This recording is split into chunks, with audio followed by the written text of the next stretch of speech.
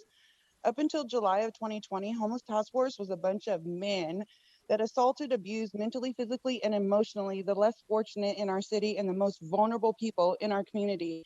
When will we have the Homeless Task Force has made some adjustments, but some of those individuals that are still on that team have traumatized the most vulnerable in our community, and they're still traumatizing them. We do have proof of this, and I don't understand why we can't. I honestly feel like they're just going to happen. I honestly feel like I don't have a voice here. I feel like the Homeless Task Force is still going to be there. And if you guys choose to have them there, please put on a female and mark it down to 2 people. Work with Cahoots, do some kind of program. Because I really, honestly, I'm being honest, you guys. I feel like you guys made a decision already and we're going to have them. I feel like that we're going to have them, but make adjustments. Make adjustments because we're tired. We're exhausted. We're tired. I'm tired. They're traumatized. There's nowhere to go. It's going to get bad in December when all 3 agencies are sweeping and the city, the county, and the state all together. There's absolutely nowhere to go for except the railroad tracks. And then people are going to complain about that because that's dangerous, which it is. So regarding the Homeless Task Force, I don't like them, but like I said, I feel like the decision's already been made. So please make adjustments to it by having a female officer or 2 female officers on there because they're dealing with women of domestic violence and rape. And I'll be the last one to talk to a man after that happens to me. So please consider that. That's all. Thank you, Des. Now let me return back to the council and start off with a quick reminder to the public. The budget that the council did approve in October includes $1 billion towards the implementation of the Police Reform Commission recommendations. So with that, Councilwoman Sawyer, you have the floor. Thank you, Council President. I first also want to express my personal gratitude to each and every one of the commissioners. I also want to say thank you to an entire city that, marched, that spoke up, and that said that we can't continue to do the same and expect different results in the city of Fresno. And they not only said it, people in our community rolled up their sleeves to do what I believe has been an incredible body of work. But it's only the beginning. As was mentioned by a number of folks already, we're going to have to make some very tough decisions as we're implementing these recommendations that, were unanimously supported by this body. But I think that from my vantage point and being on the council, it has reinforced some of the positions that I've been speaking about for the last few years, when it comes to the criminalization of homelessness.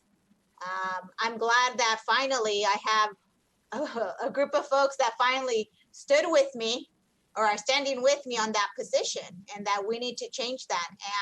And, I'm committed to continue implementing the recommendations that are put forth today.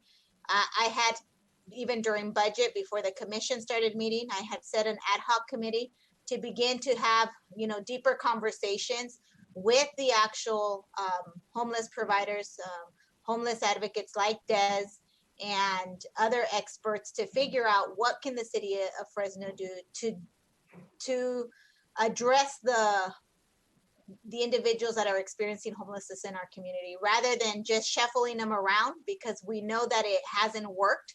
We just move them from one neighborhood to another. And even if we cite them, they have no money to pay these citations. So it's a vicious cycle. We're not accomplishing much. So I'm optimistic that we will be able to do some great things out of these recommendations, and just continue to work on some of the stuff that this council already started. As Council President mentioned, we put forth $1 million to begin some of this work. I also made a motion to create a new office and move some positions to really focus on neighborhood safety and community engagement, because I think that that's a critical work. We're talking about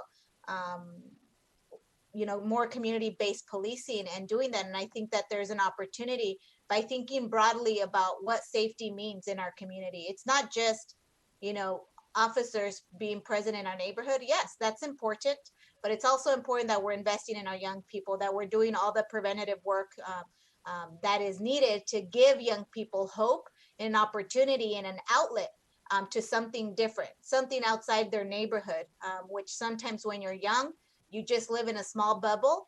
And that's why at times people get caught up. And so I'm hopeful that we'll be able to do that. I'm also glad that it reinforced the comments that I think that even Councilmember Carbasi made, that you can be pro-community, you can be pro-police, you can be pro-parks. You don't have to pick one or the other. It has been a false choice. And I think that, but we do have to recognize where there is the opportunity to reform things because things haven't worked. And so I appreciate that the community was able to say that and vocalize that. So just want to thank folks for, again, the work that they did.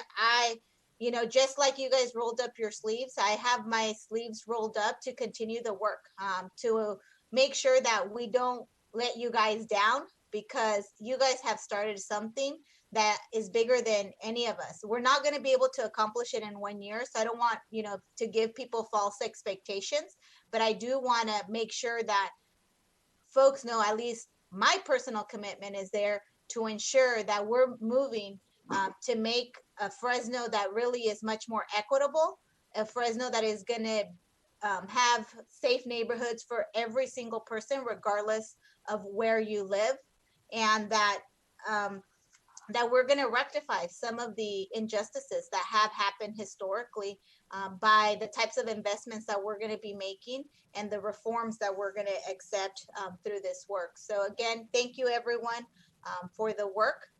To my colleagues, there's a lot of work that now we have to do. So I want to challenge all of us to be committed to respond really to not just the work of the commission, but really an entire community that has said that we have a lot to do to bring change to Fresno. Again, thank you, and I'll pass it on to, I think it's Councilmember Chavez. Councilmember Chavez, you have the floor. Thank you. I also just want to thank Councilmember Baines Emeritus, or retired council member, for his work, and Oliver and Sandra too for the work you've done. It was interesting. I think we had one of the Zoom meetings where I talked about how do we institutionalize this document, and more importantly, the approach. Long after we're gone, I said that from the conversations on an ongoing basis, and I echo the sentiments of my colleagues, where this really is just the beginning of the conversation of how do we implement a lot of these goals that were set, in form of recommendations by this what we're going on.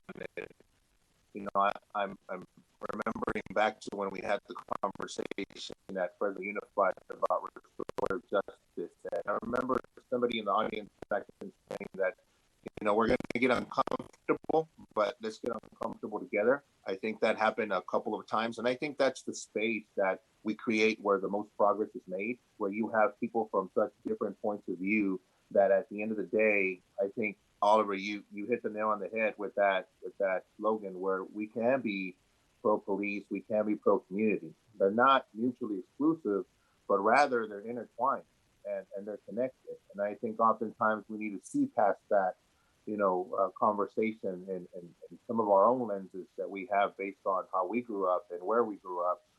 And I think the city is ready for that conversation. And obviously, my history being with, the school board and, working to bring school resource officers to schools, I think there's value in that too, as well. And we'll have that conversation when it comes up. But what I really want to stress is just thank the folks that participated.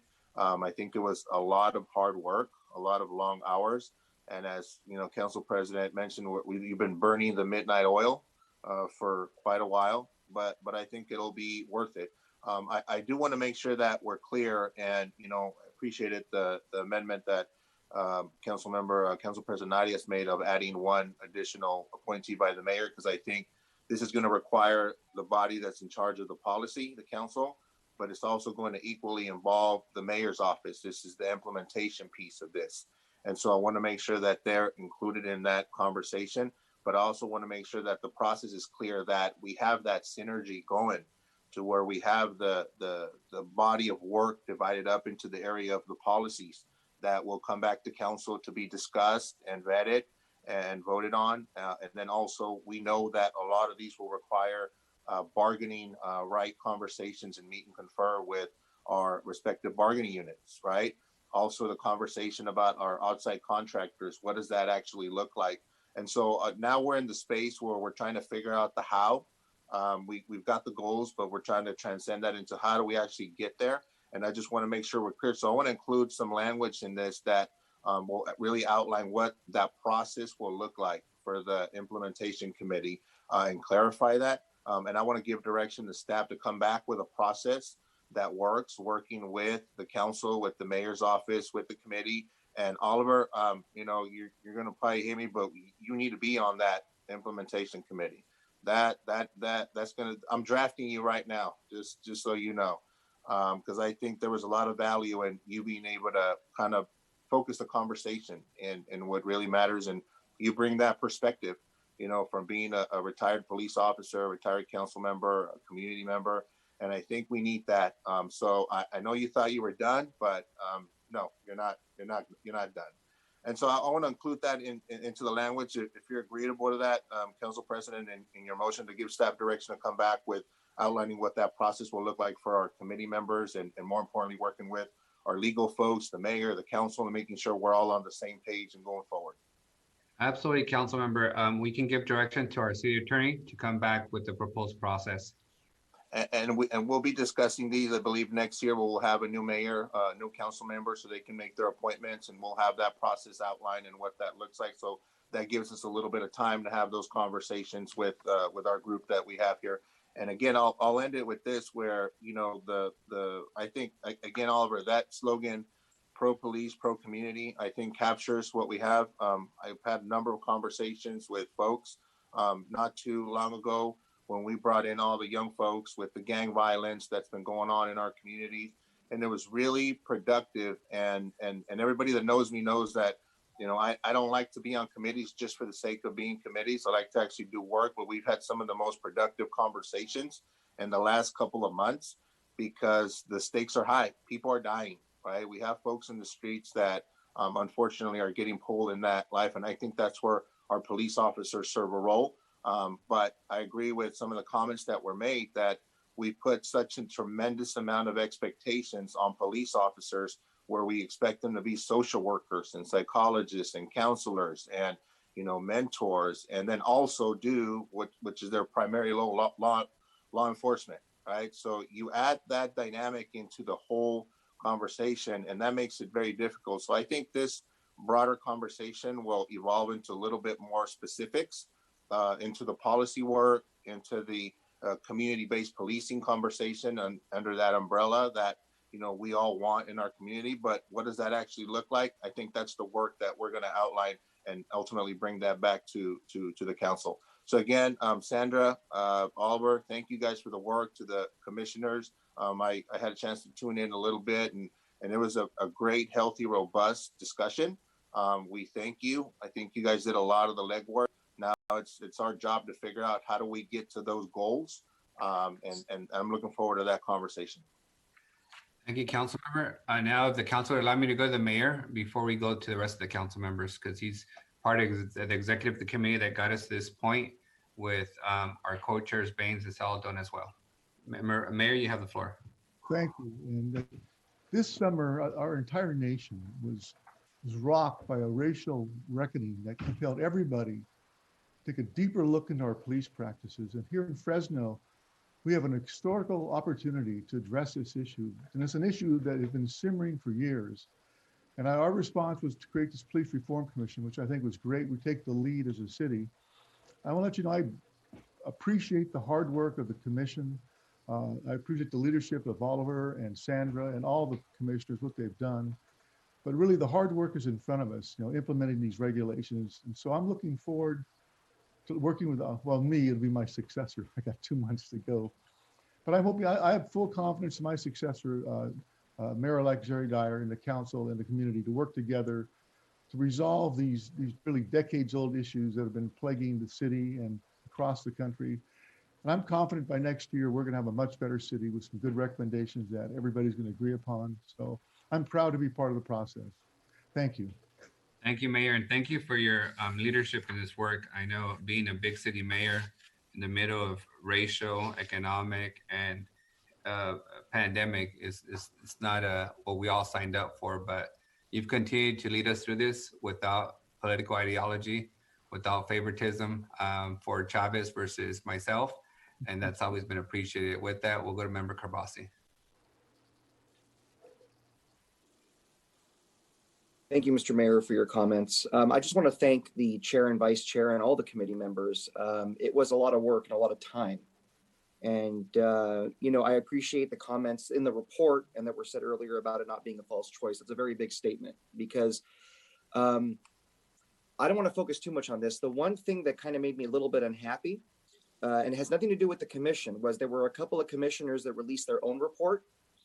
And I thought to myself, well, I don't want to take away from the hard work because this report, it may not seem like a lot. It's quite a lot, but there's a lot more passion and work that went into putting this together with a very diverse group of residents in this city. But what I found with democracy in my year and a half here is that, in democracy, you're on your way to progress if you're at the table and you're not 100% happy. But the point is everyone's at the table. And that's I think, where we're headed. And I really want to just explain to you the value of your work. Everyone knows how I feel about law enforcement, how I feel about preventing victimization. I'm always worried about people that are victims of crime. There is evil out there. But reforming our police department doesn't mean that we're dishonoring the sacrifice and service of so many men and women from all different backgrounds that protect us, that answer those calls. And I think this is a very unique opportunity where we can hold on to our values, but we can move the community forward.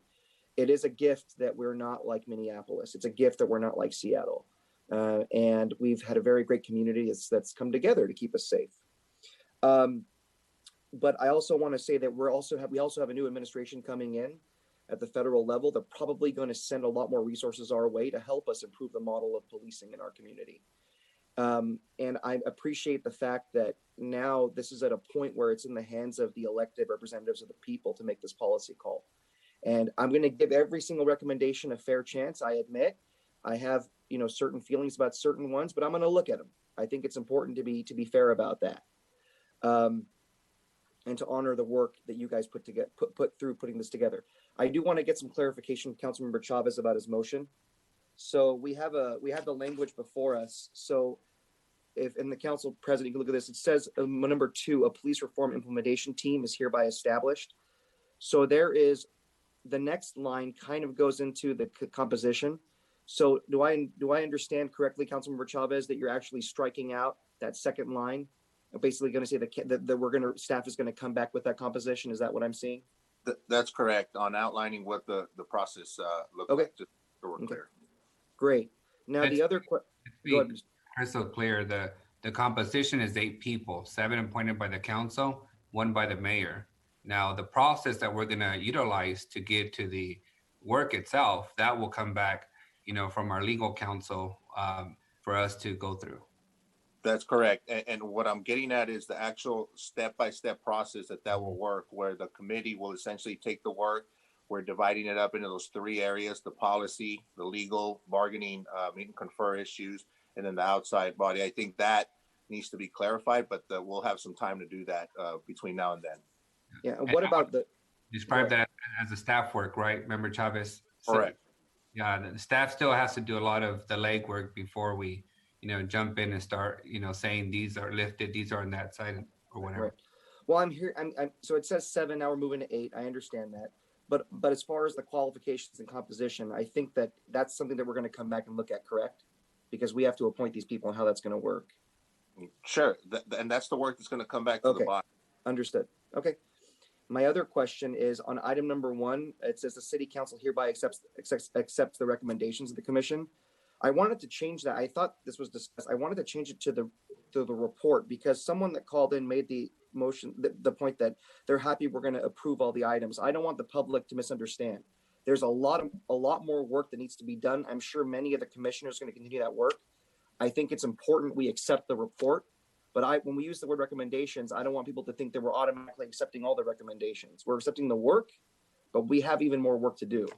So council member, I would just, a different perspective from that. When the incident happened with the fire department captain, they went through an extensive, SART report and all those things, right? Of what occurred. They had hundreds of recommendations. The council approved all the recommendations, and it took approximately 5 years. And I believe this year with our hiring of additional firefighters was kind of the final bookmark. But it is my feeling, and the way I drafted to this was to follow with what we do with the fire department, where we accept all the recommendations. And of course, some of them that require policy will have to come back to us for individual votes.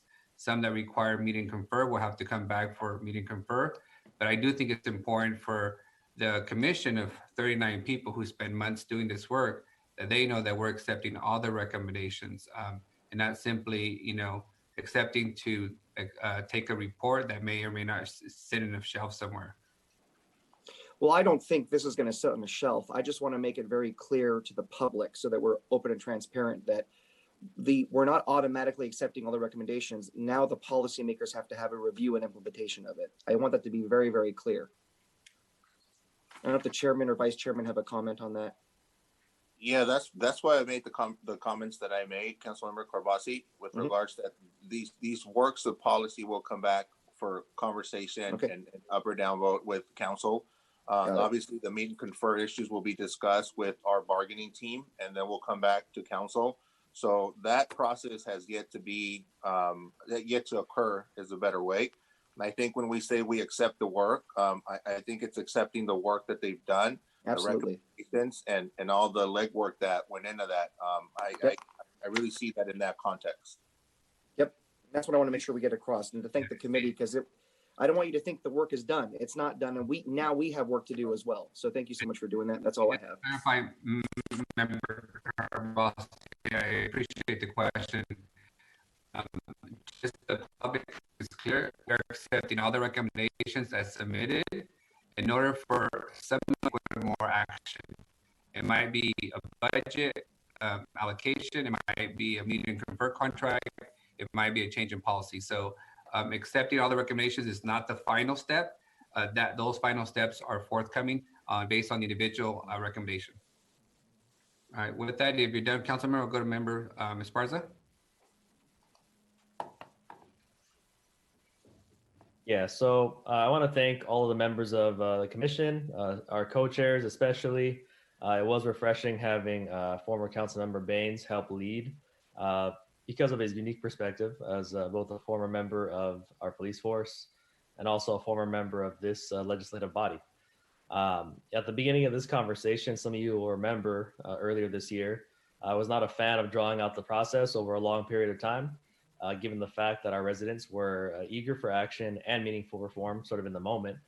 But I will be the first to recognize that this wasn't some short 5-page report. That making effective public policy, takes time and consensus. And I think ultimately that's what we got out of the commission. This report has a tremendous amount of potential to transform the way in which our community is policed. And while many folks have a lot of strong opinions about the recommendations of the report individually, I think this report collectively and in practice has a lot of potential to really unite us as a community. I'm particularly appreciative of some of the recommendations that call for investments in our community. All the challenges we face here in Fresno are really a function of deeper, more structural issues. And this report very much recognizes that. And so I think, given that the commission really went above and beyond, and to some degree, we're already doing some of this, right? Just Advanced Peace is really just sort of one example of our current work that we're already working on this report. And as my colleagues have alluded to, there's still a lot of work to be done. So it really is an honor to be part of this historic moment here in the city. It's a really historic time to be governing, really for more than one reason.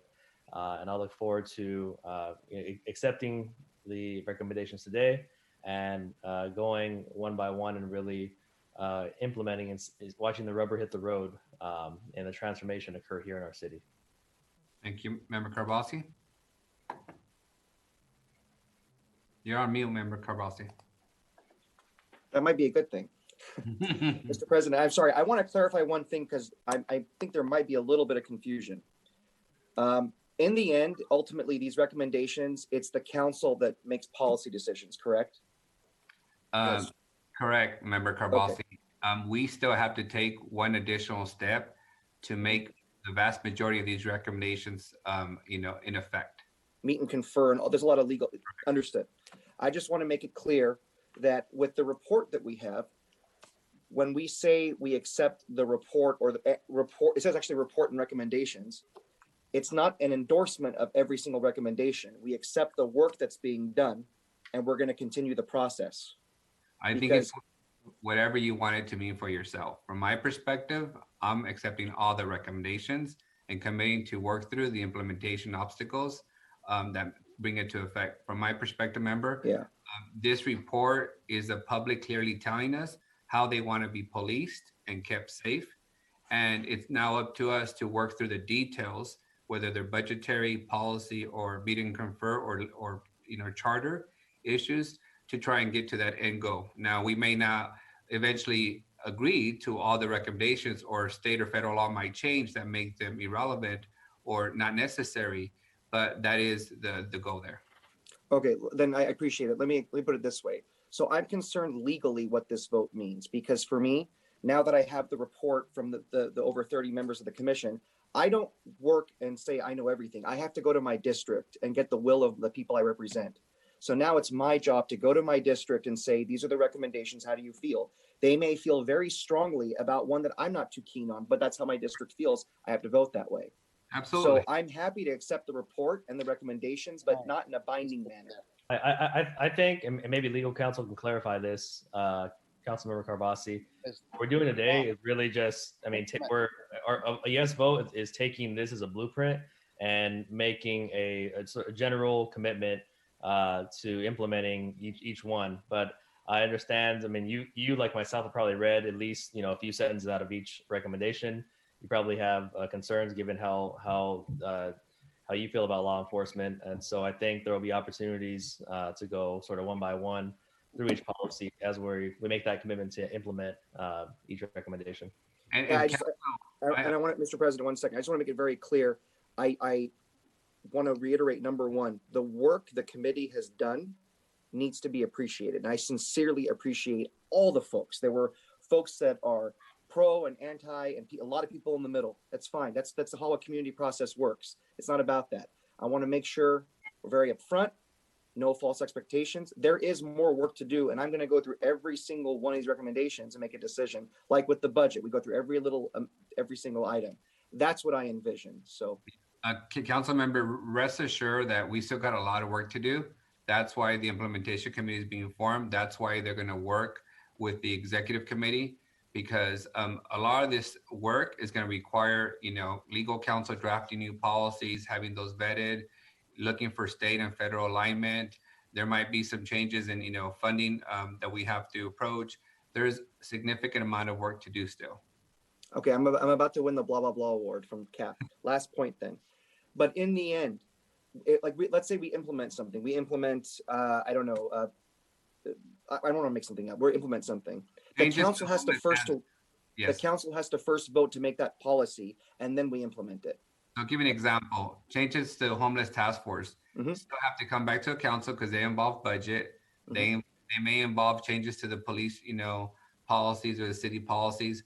That's still going to require one more additional action from the council. So there is quite a bit of work. This is still a really large and old bureaucracy. And it's like going through the planning department. There's like 5 other departments you still got to go get a stamp from in order to get to the final destination. Okay.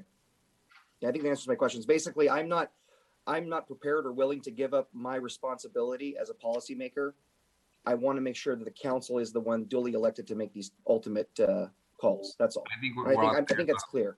Thank you. Thank you very much. With that, council, any other comments before we go to roll call vote? Yes. Councilmember Butterfield? Yeah, I would like to be able to speak as well as my other colleagues. Thank you, Council President. Sorry, I didn't see your hand up. I usually see your hand up. I didn't see anyone's hand up, but that's okay. First of all, I want to thank the Commissioner President and head of it, Oliver Baines, my good friend, because as I've shared with him privately and I'll share publicly, I don't think anybody in this city could have done the job that Oliver Baines did.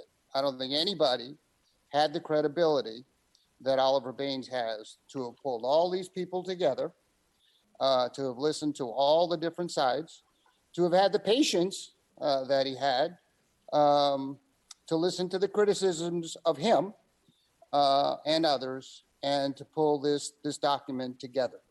So Oliver, kudos to you. Our community owes you a great debt of gratitude for what you did, for all the hours. And so 2 thumbs up to you. I want to thank Sandra and all the commissioners as well. They spent hours and hours and hours and worked so hard to produce this document. So we also owe all the commissioners a great debt of gratitude. As you recall, way back, it seems way back, it's not that long ago, when we witnessed really the murder of George Floyd, we were all outraged by it. I don't care where you are politically or where you are anywhere in most neighborhoods across the country, we're outraged. That was disgusting and horrific. And nobody, including the police, supported that kind of conduct. And it brought about much needed discussion. And that discussion continues, and it needs to continue. But I also want to say that as we look forward, we can't forget also that the men and women who serve as our police, as our frontline defense, the majority, the vast majority, nearly everyone, are honorable people who sacrifice, serve, put themselves in harm's way for all of us, for a job that I would never want to do. It's a tough job. It's a dangerous job.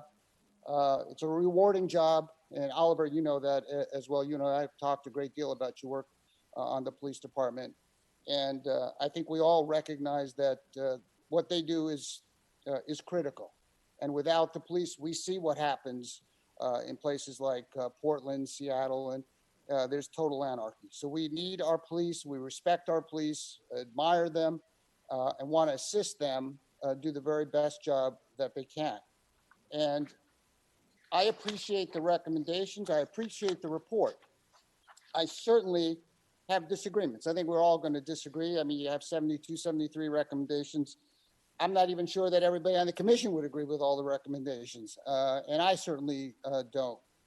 You know, off the top, I do support the Homeless Task Force, and I think they're an important part of the police department. I don't think they traumatize the homeless. I think they want to help the homeless.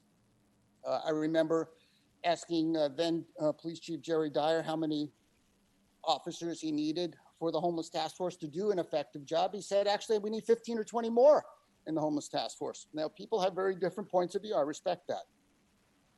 But that's something that I think we need to take a look at. I support the Homeless Task Force. I know one of the recommendations are to get rid of it. I know one of the recommendations is they don't think police should be on school campuses. I do. I think it does make it safer. Other people have very different points of view.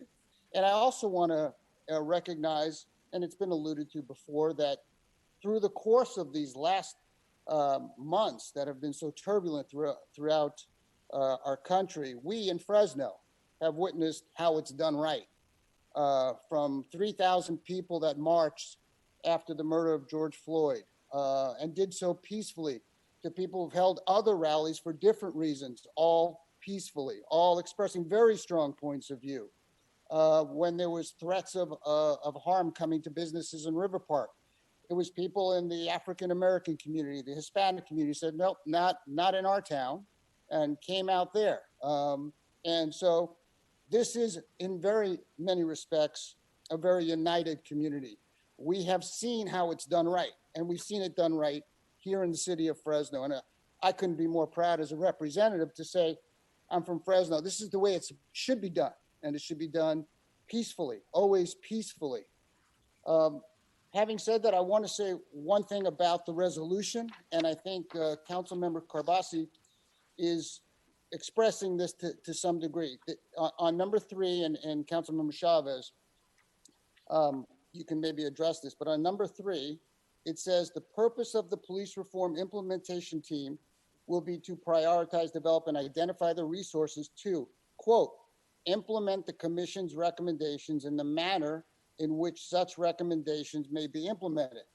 So it sounds like the purpose is to specifically implement the recommendations as opposed to accept the recommendations and then make some decisions. And perhaps the city attorney can weigh in on this, because I don't want it to be that what we're adopting through this resolution is the implementation. We're implementing all the recommendations. I'm not implementing all the recommendations. I can tell you that right now. I don't support some of these recommendations. There are plenty that I do, but I don't want to commit to saying we're implementing all of the recommendations, because I think Councilmember Carbasi is right. You're sending the wrong message to people that the city council has taken 73 recommendations and they're implementing them. And I don't think that's not my intention. That may be Council President Arias' intention. I think he said that he is. He's comfortable with that. I'm not. I think Councilmember Carbasi is not. So I think we need to be very clear. And so maybe we can have the city attorney determine whether, if you support this, does that mean you're committed to implementing 73 recommendations? Council, the council, if approving this resolution, is not approving a change in department policy today. This is the start of a process. Individual policies would have to come back to the council for approval. Okay. Can I ask it? Oh, go ahead. All right, no, good, Mike. Maybe if we add this language, I mean, I'm not against the idea of an implementation team, but maybe they don't implement anything unless the council has voted on that specific recommendation. We have to go through the recommendations as a council and vote on what we're going to support. Council, I don't understand why we need to add additional verbiage. Legal counsel has been very crystal clear. We have all been crystal clear. The final vote for changes in policy will have to come to the council. The final allocation for budgets would have to come to the council. That's already crystal clear. It's like when the planning commission approves something, it's all tentative on us approving it. It's when the city manager approves a contract, it's conditional on the council eventually approving it. None of this is set in stone. So I understand you guys' concerns, but I don't know how much more clear we have to be. Okay. Well, let me just say, so city attorney, all the recommendations then, whatever form, come back to the council, have to be determined in terms of a yes or no. This does not commit us to it only being a yes. Is that correct? Correct. Okay. It would be a legislative decision at that time. Okay. And you know, the one thing that I also, I mean, I'm willing to support this today, but I do feel in some sense, and I'll be honest, that I think we are doing a disservice to the commission, because in some sense, I feel like we're punting this, and we're punting it to another review board who will do the work that I feel like 7 council members ought to do, and ought to take up the recommendations and debate them. And we can have our city staff out there talk about labor issues and all of that. But I do feel like this is going to be a long, lengthy process. And okay, it's very important work and we need to do it. But there's a part of me that also feels that we're delaying some stuff that people really have worked so hard, and we should be taking it up pretty quickly, directly. And when you give it to another review team, I think it gets a bit delayed. Councilmember, the only thing I'll simply add is there's still quite a bit of legislative, legal, and policy and budgetary and meet and confer work that needs to be done. It's not that we're punting, is that we actually need more time. As you may know, the reopener with FPOA, the contract ends in June. We can't simply impose changes. We have to work through the process. So I can assure you, we will all be put on the spot in a few months as each of these recommendations make their way through the process. And at that time, we're going to have rigorous debate on where we stand as a council on whatever is being recommended. Okay, very good. And again, kudos, Oliver, Sandra, and to the entire commission. I, for one, am grateful. So are my constituents. Job well done. Thank you. Can I add one thing, Mr. President? That's okay. Unless you're going to create confusion, and then No. Our chair and vice chair have been very patient listening to us. I just wanted to see before we vote if there's anything else you want to add, either of you. I'll go to the vice chair and then end with the chair. Vote, and then I'll talk to you. All right, council. Let me just add this final point. You know, today's recommendations, they clearly outline how our residents want to be policed and kept safe. And history is ultimately going to judge us based on whether we choose to shelf this report, you know, or whether we adhere to the spirit of what the public has asked us to do. It's a huge step in the right direction for a city as diverse and inclusive as ours. And there's still a significant work to be done. And I'm looking forward to that debate and that body of work. So thank you to the 39 commissioners, to the young people, to D'Angelique Jackson, to everyone who chose to pick up a pen, attend a Zoom meeting, have, you know, rigorous, difficult debates on getting clarity on what kind of policing they want in this city. With that, let's go to roll call. I like the hair, girl. City clerk, we're ready for roll call. Okay, I'm ready now. Councilmember Bredefeld? Yes. Councilmember Chavez? Yes. Councilmember Esparza? Aye. Councilmember Kibasi? Yes. Councilmember Soria? Yes. Council President Arias? Hell yes. All right. A long day. We'll finish up with closing comments with Ms. D'Angelique Jackson, Chair Baines, and Sandra. Any final comments? Anything that doesn't start a new debate, though. They just adopted all of our recommendations. Every single one of them? Yeah. Oh, that's crazy. She just got to my office to hear you guys adopting them, and she's asking me what you guys did. And I let her know that you all adopted the recommendations, and the report unanimously. That's what's up. Awesome. Cool. I'm really excited to hear that. These last few months have definitely been very taxing, so it's good to see that we're in a phase of implementation with these ideas that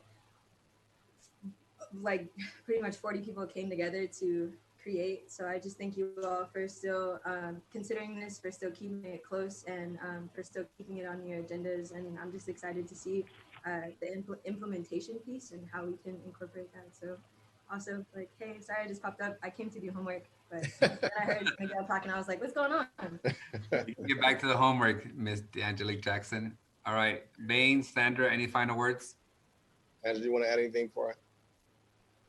I think I'll just add that I'm really grateful to the people of Fresno and the young folks who really allowed us to share in their experiences and put their trust in the commission to reflect their priorities. And I do believe that the report and the recommendations are a good first step. I agree that there's a lot of work to do and that this is a long-term commitment that we're making to our city, that we're going to do things differently. And I really hope to be able to see that come into fruition. And I look forward to contributing in any way that I'm able to. And I just want to thank you for the opportunity to be part of the commission. I have to be quite frank that in the beginning, I've shared this with folks that I didn't necessarily think that I wanted to spend my time on the commission because I wasn't sure how authentic and honest the commission's work and the commitment of this council would be to implement the recommendations. And so I'm happy to say that I felt that there was a lot of really good conversations and there was a lot of different perspectives that came together to arrive at a really balanced document. And that ultimately, though, the goal is not a balanced document, the goal is creating community safety in our city, and that's really the lens that we need to take moving forward. And I agree that we have to listen to the young folks that are calling on us to invest in them, to hear them, to believe them, and to bet that they're going to be successful if we create the opportunities for them. And so I hope that future actions of this council really reflect that commitment. And I hope that when I have more gray hair, that I look at the city of Fresno and that I don't recognize it because of just how amazing our city is going to be under the leadership of young folks. So thank you again for allowing me to be part of this. And Council President, I'm going to make my comments very short and sweet. I deeply thank all of you guys for your leadership and your vision, for giving us the opportunity to do this, and then by unanimously supporting the work of this community. What you all did today showed tremendous leadership in our community. And I could not be more prouder of you all as a body, because I know what it takes to get to this point, and for you all to agree means a lot to me. It means a lot to the work that we did. And this is going to be one of those votes that you all look back on. I think you'll be proud. So take it from me, a proud member of this community, proud that you all serve me. Thank you guys for supporting this work. We appreciate it. Chair and Vice Chair. And as a reminder, the work isn't over yet. The next step would be our legal counsel will come forward with a process to begin to, start the staff work of it. And then for those who want to serve on the 8 spots for the implementation team, please reach out to your council members, reach out to Mayor-elect, whether you're commission members of the Reform Commission or you're members of the public, please reach out to us because we anticipate making those appointments on January 7th. So in the meantime, staff will get to work, council members to start identifying appointees so that we can take off, in super speed come January 7th. Thank you all. Council, with that, we're going to go into closed session. This is the last public item. City Attorney, will you please identify the items that will be discussed in closed session? Yes, we have existing litigation, Casillas versus City of Fresno. Also existing litigation, Willis versus City of Fresno, including Everest National Insurance Company.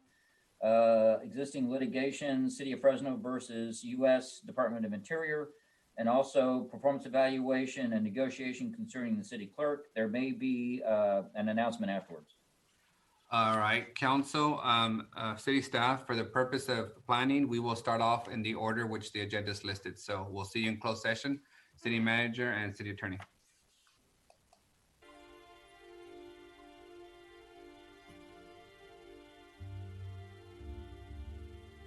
City attorney announce the action from closed session after we have a quorum. Yeah. Doug's making his way. Yep. Nelson, are you online? No.